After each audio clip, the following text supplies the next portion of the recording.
Allereerst van harte gefeliciteerd met de geweldige prestatie die je geleverd hebt. Ik zeg ik zou bijna u willen zeggen. Nee, graag. Nee, serieus. Fijn hoor. Ja. Oké, ja, tegen een man die zo'n prestatie anders voel ik me zo oud. Geleverd heeft.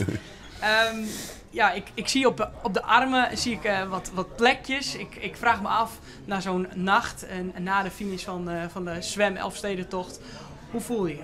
Ja, nou, ik voel me eigenlijk wel goed. Ik voel me beter dan vorig jaar. Ik heb wel wat last van schuurplekken bij mijn arm, maar ook hier bij mijn nek en met mijn oksel een beetje. Dus dat doet nog het meeste zeer. Maar relatief, als je bedenkt dat ik 200 kilometer heb gezwommen, valt het wel mee eigenlijk. Nou, je zegt ik voel me beter dan vorig jaar. Zit hem dat alleen in het gevoel wat je nu hebt? Of is dat ook fysiek, dat je nu echt wat over hebt? Nee, ik voel me lichamelijk ook echt wel beter. Waar ik ook, toen ik uit het water was gisteren, zei ik ook van vorig jaar was echt een lijdensweg. En nu heb ik heel boel genoten. En zo heb ik dat eigenlijk ook ervaren. Ik heb genoten van al die mensen op de kant en dat het zo goed ging en dat het ook goed bleef gaan. En het was niet het vechten tegen het water, het was met het water op en dat het water een beetje mijn thuis werd. En dat was eigenlijk een stuk plezierigere ervaring dan vorig jaar. Je hebt opnieuw Friesland betoverd. Je hebt mensen op de been gebracht. Je hebt een provincie in vuur en vlam weten te zetten in 4 dagen tijd. Alles natuurlijk voor jouw doel. Het geld ophalen voor onderzoek naar kanker. Wanneer je terugkijkt, wat zijn momenten die het meeste bijblijven?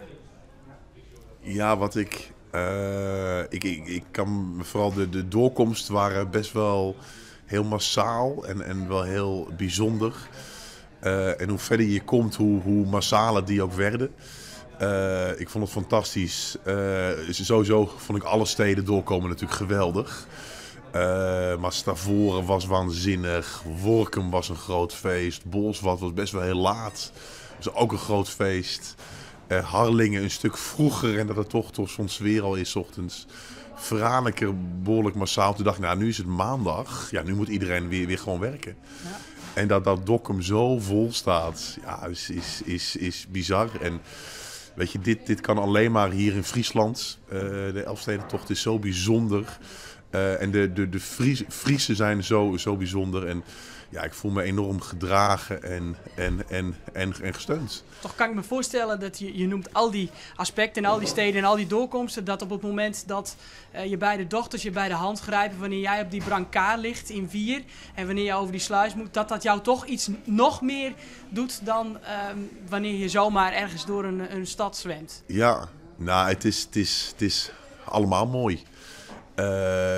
En ja, weet je, ik hou van zwemmen en ik dacht, nou dan is de Elfstedentocht zwemmen, dat is de allermooiste tocht die ik me kan voorstellen. En nou ja, zo is ook gebleken dat het zo is. En ja, dus ik ben de Friese mensen heel dankbaar en ik vond het waanzinnig hoe ze me steunen. Maar natuurlijk als mijn dochters erbij zijn en ik vind ook, dit moeten we samen doen. Weet je, Daisy, mijn vrouw, die zagen jullie ook de hele tijd. En als gezin hebben we die keuze ook samen gemaakt. Dus dat mijn dochters er dan bij Wier inderdaad bij waren. Dat ze me in Beerdaad hun stempeltje gaven. Ja, dat doet het ook dat we dat echt samen doen, denk ik. Ja. Wat veel mensen zich afvragen wanneer je die machtige slagen door het water maakt. Ze werden wel steeds minder machtig. Ja, maar gingen steeds langzamer zwemmen. Alsnog, ze zagen er ook op het laatste moment nog heel machtig uit. Waar denk je aan op het moment dat jij daar zwemt? En wanneer je eventjes geen mensen hoort? Ja. Wat gaat er allemaal door je hoofd? Het is stug door naar het volgende punt, het volgende drinken aangeefpunt, het volgende punt dat ik een tijd doorkrijg. Ik kijk naar mensen op de kant, welke kleren ze aan hebben, welke spandoeken ze hebben, dus zulke soort dingen. En dat is best wel genieten ook. Ja. Nog één vraag. Ik moet er redelijk snel vandoor wezen. Als je nog één vraag hebt, dan komt het allemaal goed. Ja, natuurlijk. Want je hebt ook beperkte tijd, dat snap ik. Dat begrijp sorry ik. daarvoor. De mensen die vragen zich ook af en wanneer je zo'n tocht maakt, er zijn moeilijke momenten. Je hebt ook een aantal al beschreven.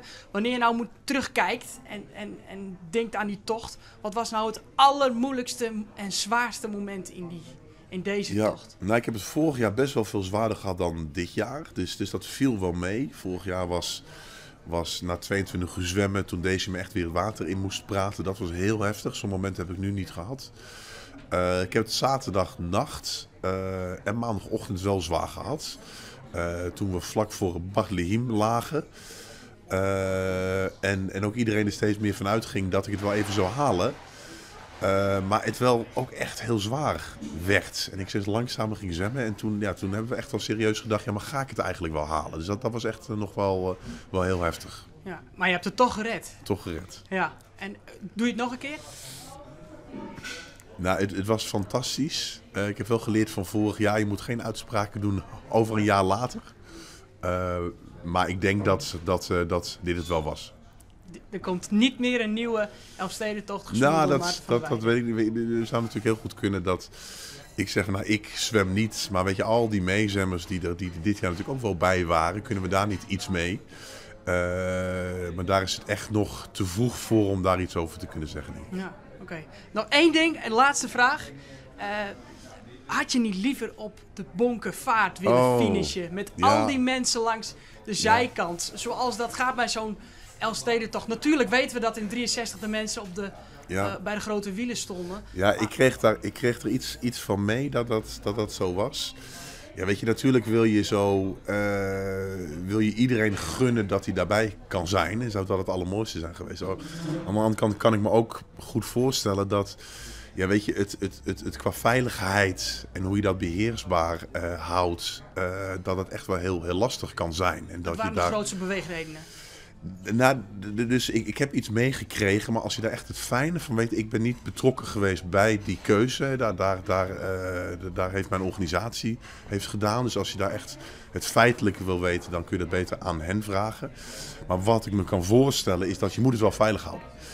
En het is niet ook voor niets dat de Elfsteden schaatstocht van de Prinsentuin naar de Bonkenvaart verplaatst is.